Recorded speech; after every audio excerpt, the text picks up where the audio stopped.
Total বাংলাদেশের 70% প্রশাসন, শিক্ষা থেকে শুরু করে ইঞ্জিনিয়ার থেকে শুরু করে সবকিছুর ভিতরে জামাত ইসলামের লোকজন ব্যাপক আকারে পোস্টিং ছিল। আপনি আস্তাক আব্দুল্লাহ এটা যে উদ্দেশ্যে বলে থাকুক, এই 1.5 বছরের যে ঘটনা প্রবাহ আমি আমার নিজের নিরপেক্ষ দৃষ্টিভঙ্গিতে বিচার বিশ্লেষণ করে যেটা দেখেছি, সেটা সরকারও জামাতের সেটআপ ঠিকঠাক মতো দিয়ে একটা নির্দিষ্ট আসন পাওয়ার ক্ষেত্রে এবং ভোটের ব্যাপারেও একটা পার্সেন্টেজ দেওয়ার ব্যাপারে সকল প্রকার প্রস্তুতি গ্রহণ করছে। দেখেন, জামাত তো কখনো রাষ্ট্র ক্ষমতায় আসে নাই, আসে নাই। অন্তর্বর্তী সরকারকে পুরো দস্তুর একটা জামাত বানানোর প্রচেষ্টা এখন শুরু হয়েছে, অথচ সংসদের মতন জায়গায় একজন প্রতিমন্ত্রী তিনি বলেছেন যে ডক্টর ইউনূস লন্ডনে যে ক্যাপ্টেনের কাছে ট্রফি দিয়ে আসছে, এবং জামাত যেটা বলছিল লন্ডন বৈঠক নিয়ে যে ক্লেম করেছিল সেটা মানে বিএনপিরই একজন প্রতিমন্ত্রী সংসদে সত্যায়ন করেছে, কেউ প্রতিবাদ করে নাই। তা আমরা ধরেই নিতে পারি কি আতায়াতের ভিত্তিতে এই ইউনূস সরকার বিএনপির কাছে ট্রফি তুলে দিয়েছে। এবং প্রধানমন্ত্রী দেশে ফেরার আগে বলেছিলেন যে আমার হাতে নেই আশাটা, কার হাতে ছিল সেটাও আজও পর্যন্ত জনগণ জানতে পারেনি। গতকালকে তিনি সিলেটে বলেছেন ষড়যন্ত্রের গন্ধ পাচ্ছি, মানে প্রকাশ্য গোপন বিভিন্ন ভাবে ষড়যন্ত্র হচ্ছে। ষড়যন্ত্রকারী কারা সেটা তো সরকার জানে, কিন্তু সরকার বলতে পারছে না, কারণটা কি এটা বলতে হবে। এরপরে আমি যেটা বলতে চাই, দেখেন এই যে যত নিয়োগ, যারা ডিসি হচ্ছে, এসপি হচ্ছে, সচিব হচ্ছে, তারা কি মানে হঠাৎ করে এসে ডিসি এসপি হয়? এই নিয়োগ তো তাদের চাকরির বহু আগেই বিএনপি সরকার অথবা আওয়ামী লীগ সরকার দিয়েছে, একটা পরীক্ষার মাধ্যমে দিয়েছে। দেওয়ার পরে যখন কেউ সৎ থাকে, কেউ যখন কথা শোনে না, অসৎ মানে কোনো কিছু অ্যাপ্রুভ করে না, তখন তাকে একটা সুন্দর তকমা ট্যাগ লাগাই দেওয়া যায় যে তুমি জামাত শিবির। তো জামাত শিবির বলে দিলে তো ঢাকা বিশ্ববিদ্যালয়ের প্রতিটা ছাত্রকেই মারা যেত, হত্যা করা যেত, বের করা যেত, নির্যাতন করা যেত, আবরার ফাহাদদেরকে হত্যা করা যেত। এটা একটা সহজ সমীকরণ ছিল। সেই সমীকরণটাই এখন আবার এই প্রশাসনের ভিতরে আপনারা নতুন করে চালু করার চিন্তা করতেছে। জামাত শিবির ছাড়া, জামাত শিবিরের যে ভয়, এই জুজুর ভয় এখন বিএনপির ভিতরে ভর করেছে, এটা বিএনপিকে নিঃশেষ করবে। 2 নম্বর আমি যেটা বলতে চাই, আজকে আসলে এমন একটা দিনে আপার সাথে আমার দেখা হয়েছে। আমি যখন নমিনেশন পেপারগুলো সাবমিট হয়েছিল, বিএনপির সাক্ষাৎকার হয়েছিল, আপাও সাক্ষাৎকার দিয়েছিলেন সাক্ষাৎকার শেষে, তা আমরা মনে করেছিলাম যে বিএনপি এরকম ভোকাল লোকদেরকে রাখবে। তো আমি সমবেদনা জানাই, তবে এটা কি আপনার ঠিক হচ্ছে? আমি কি আপনার দলের নমিনেশন করেছি? আমি আপনার প্রতি কি ব্যক্তিগত আক্রমণ না, প্লিজ আমাকে বলতে দেন। তোষামোদি না, আমার বিষয় হচ্ছে কি যে আপনারা বলেছেন যে আওয়ামী সরকারের বিরুদ্ধে অনেক লড়াইও করেছেন, কিন্তু আওয়ামী আমলে আপনারা অনেক সুবিধাও গ্রহণ করেছেন।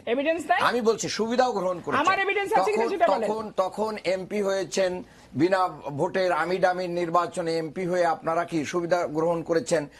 সরকার না চাইলেও পরবর্তীতে থেকে গিয়েছেন, কই কেউ তো কিছু করতে পারে নাই। তার মানে হচ্ছে আওয়ামী লীগের থেকে সুবিধা নেওয়া এবং আওয়ামী লীগকে সহযোগিতা করার ইতিহাস কিন্তু জনগণ ভোলে না। এরপরে বিএনপি যে চাঁদাবাজিটা করেছে সারা বাংলাদেশে অন্তর্বর্তীকালীন সরকারের সময় প্রায় 7,000-এর মতন বিএনপির নেতাকর্মীকে কি করা হয়েছে, সারা দেশে সাসপেন্ড করা হয়েছে। কিসের ভিত্তিতে? দল করতে বাধ্য হয়েছে চাঁদাবাজি ঠেকানোর জন্য। পাথর দিয়ে মানুষ হত্যা করা থেকে শুরু করে নেই, এখনো কাণ্ড নাই যে কাণ্ডগুলো বিএনপি ঘটায় নাই। যার কারণে মানুষ তো বিএনপির দিকে মুখ খোলায়। মানুষ তো তখনই বলেছে যে মানে এক ফ্যাসিস্ট থেকে কি আরেক ফ্যাসিস্টের দিকে যাচ্ছি, এক জালিম থেকে কি আরেক জালিমের দিকে যাচ্ছি। জনগণের এই চাপের কারণে বিএনপি তার দলকে কন্ট্রোল করতে বাধ্য হয়েছে। ক্রেডিট তো জনগণের, এর ক্রেডিট তো বিএনপির না। এরপরে এই বাংলাদেশের যে কোটা আন্দোলনটা হয়েছিল, সেই কোটা আন্দোলনের প্রথম স্লোগান ছিল কোটা না মেধা, মেধা মেধা। তো সেই মেধার ভিত্তিতে বাংলাদেশে যদি একজন রিক্সাওয়ালার সন্তান, একজন খেটে খাওয়া মানুষের সন্তান, একজন সৎ মানুষের সন্তান, যে কেউ যদি তার মেধার ভিত্তিতে মানে এখানে আসতে পারে, তাহলে কেন তার দলীয় পরিচয়টা এত ইম্পর্টেন্ট হয়? এই দলীয় পরিচয়ে যাতে আর কোনো নিয়োগ না হয়, এই জন্যই কিন্তু আন্দোলন হয়েছিল। কিন্তু বর্তমান সরকার সেটা সবচেয়ে বেশি উপেক্ষা করেছে। এরপরে আমি আপাকে বলতে চাই, আমার যতদূর মনে পড়ে আমি একটা টক শোতে আপাকে বলতে শুনেছিলাম যে প্রবাসীদের ভোট নিয়ে তো আপা অনেক কথা বলেছেন। আপা কিন্তু প্রবাসীদের ভোটটাকে ইগনোর করেছিলেন। তো প্রবাসীদের ভোট ইগনোর করার কারণে প্রবাসীরা তো বিএনপিকে এই মানের ভোট দেয় নাই, যার কারণে আপারা ভোট না পেয়ে এখন অন্য কথা বলছেন। এরপরে দেখেন, বাংলাদেশ ব্যাংকের গভর্নর একজন ঋণ খেলাপি ছিলেন। বাংলাদেশের বর্তমান সংসদে প্রায় 11,000 কোটি টাকা, যার অধিকাংশ সরকার দলীয় সংসদ সদস্যদের কাছে পাওনা, এদেশের জনগণের টাকা, তারাও ঋণ খেলাপি, তাদেরকে রিশিডিউল করা হয়েছে এবং ব্যাংক রেজুলেশন অধ্যাদেশ পাশ করার মাধ্যম দিয়ে বাংলাদেশে আবার দুর্নীতিবাজদের আশ্রয় প্রশ্রয় দেওয়ার কথা শুরু হয়েছে।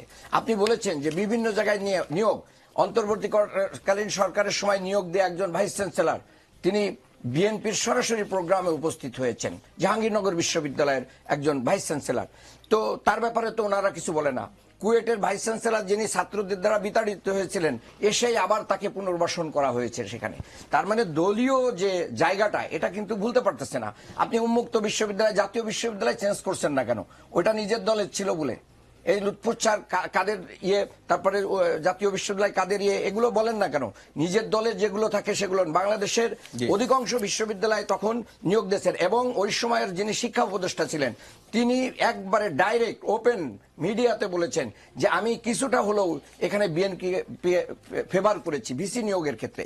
তাহলে এটার দ্বারা প্রমাণ হয় একজন উপদেষ্টা যখন শিক্ষা উপদেষ্টা হয়ে বলেন যে আমি বিএনপিকে ফেভার করেছি কিছু জায়গায়, তখন তো আর দলীয় বক্তব্য দেওয়ার কোনো কিছু থাকে না। সবশেষে আমি বলবো, দেখেন ঢাকার পুলিশের যে একজন কর্মকর্তা সম্প্রতি নিয়োগ হয়েছে, তার ছবি, তার দলীয় পরিচয় এটা থাকতেই পারে, কিন্তু তার যদি মেধা এবং যোগ্যতা দিয়ে আসেন, তার স্বামীকে, তার ভাইকে, তার অমুককে, এটা দেখার কোনো সুযোগ নেই। কিন্তু জনগণের কাছে এই প্রশ্নগুলো আছে। এখন আমরা যদি পুরাতন রাজনীতির দিকে বারবার ফিরে যাই, তাহলে আমাদের সামনের ভবিষ্যৎটা কি হবে? আমাদের যে সংস্কারটা দরকার ছিল, আমাদের যে রাষ্ট্রের যে কারণে মানুষ স্বৈরাচার হয়, রাষ্ট্রের যে কারণে মানুষ ফ্যাসিস্ট হয়, সেই পথ রুদ্ধ করার জন্য বিএনপি তার 31 দফার ভিতরে যে প্রস্তাবনাগুলো দিয়েছিল, বিএনপি তো সেটার থেকেও সরে গেছে। প্রথম দফাই তো সংস্কার ছিল, এখন তারা সংশোধনে আসছে। আপনার পয়েন্টগুলো পেয়েছি আমি শেষ কথাটুকু বলে দিতে চাই।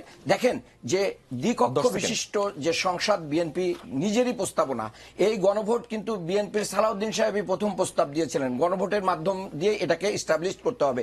এখন তারা সংসদে বলছেন যে এটা শুধুমাত্র তারা একটা নির্বাচন করার জন্য বলছেন, এটা একটা টিক্স।